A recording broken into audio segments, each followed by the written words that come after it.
Now, in high definition, coverage you can count on. This is WTVM News Leader 9. Opening statements are made today in the murder trial of a Columbus State University student. Tonight on the news at 5:30, we'll tell you what went on inside the courtroom today. Plus, a man convicted of attempted murder after shooting into a car full of teens says he's the victim. Hear what Michael Dunn has to say from newly released jailhouse calls with his fiancée. And East Alabama is gearing up for World Spay Day. We'll tell you how vets are preparing for the big day. Good evening and welcome to coverage you can count on at 5:30. I'm Simone Doughton. New recordings from a Florida jailhouse have been released. The conversations were between Michael Dunn and his fiancée. Dunn was convicted Saturday of 3 counts of attempted murder relating to the shooting death of 17-year-old Martin Savage. Martin Savage has the story that's all new at 5:30. I'm the fucking victim here. I was the one who was victimized. Prosecutors releasing audio of jailhouse phone calls between Michael Dunn and his fiancée. I mean, I don't know how else to put it. It's like they attacked me. I'm the victim. Right. I'm the victor, but I was the victim too. The revealing calls recorded in the weeks after Dunn's arrest for shooting and killing 17-year-old Jordan Davis after an argument over loud music at this Florida gas station. Dunn maintains that he was threatened by Jordan Davis and his friends. In one of the 9 calls released by the Florida State Attorney, Dunn complains to his fiancée about being housed alone in a cell. I guess it'd be better than being in a room with them animals. Dunn was convicted on multiple counts of attempted murder on Saturday, but the jury failed to reach a verdict on the most serious charge, first-degree murder. The mistrial on that count sparking outrage from some in Jacksonville. Protesters gathering at the gas station where the shooting occurred. I bought my grandson because this little man here, I love him with all my life. And I don't want him or no other black child to have to continue to go through this. It has to end, and it has to be now. It has to come to an end now. Michael Dunn's daughter, Rebecca, told ABC's Good Morning America she hasn't stopped crying since her father was found guilty on the 3 counts of attempted murder. I love him so much. He's my best friend. I can't imagine living life without him. Dunn says she has no doubt her father killed 17-year-old Davis in self-defense. He's gonna protect himself. If he sees no other way than to bring out his gun, that's what he's gonna do. Martin Savage, CNN, Jacksonville, Florida. Well, of course, people have been standing up and speaking out since that verdict came down for a case that caught nationwide attention, Florida's loud music trial. A man on trial for murder using the stand your ground defense for shooting and killing an unarmed teen. And with so many questions pouring in about this case, News Leader 9's Janine Donaldson sat down with 2 local attorneys to break it all down for you. As a mother of teenage sons, it highly concerns me. We know that our system works, and what we cannot do is we can't lose faith in this system. What we have to do as a society is make sure that morally we're on equal grounds. They discussed everything from the jury, the defense, evidence, and race, and answered one of the most important questions surrounding the case. Is there justice for black youth? Tune in tomorrow morning to catch this story. It's day 2 of the murder trial of a Columbus State University student. The day began with opening statements. News Leader 9's Brittany Dion has been in court all day long. She joins us now live. And Brittany, how did things go in court today? Very emotional day, Simone, and there was a lot of testimony from different witnesses, including authorities today. But we just got out of court just a minute ago, and the witness that a lot of people have been waiting on, at least one of them, took the stand today.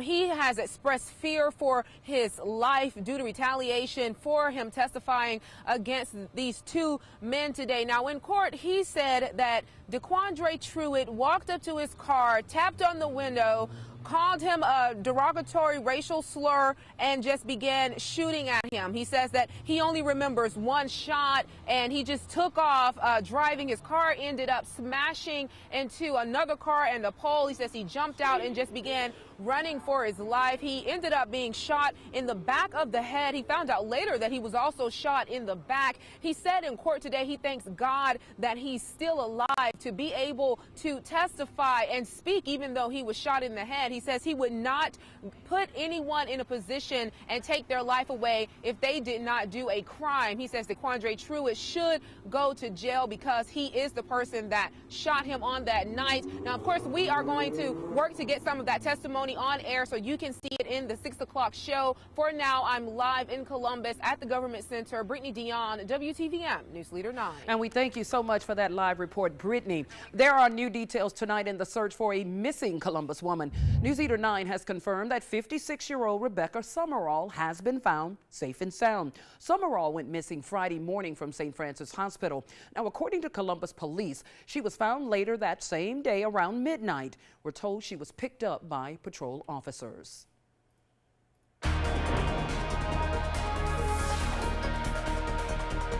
Well, once again, very mild weather in the forecast today with 60s and 70s out there across the valley. 65 in Columbus right now, but 71 over to Montgomery, 70 in Albany, and 73 in Dothan. Now, we have seen some showers today. The rain has been very light, however, and most of the rain is now moving up to the north of us, leaving just about everybody with a cloudy sky. Maybe still the risk for some drizzle or very light showers over the next 12 hours, but most spots will stay mostly cloudy with that threat of some patchy fog back in the picture after midnight. We'll talk more about your forecast for the next 7 days, including a look at some storms by Friday, coming up here a little later in the show. Simone. All right, thank you so much, Derek. East Alabama veterinarian groups are pitching in to offer spay and neuter services at a discount.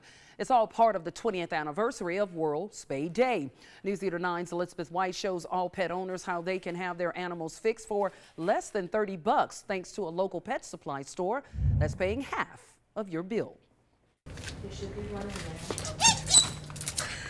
Inside Four Paws Boutique, 2-year-old Trixie delights the customers as they walk in. It's hard to believe this sweet girl was just seconds away from being euthanized before she was rescued and put up for adoption. There are so many animals out there that need homes and not really enough homes for them. Lee County alone euthanizes about 2/3 of the animals that come in, which is just so sad to me.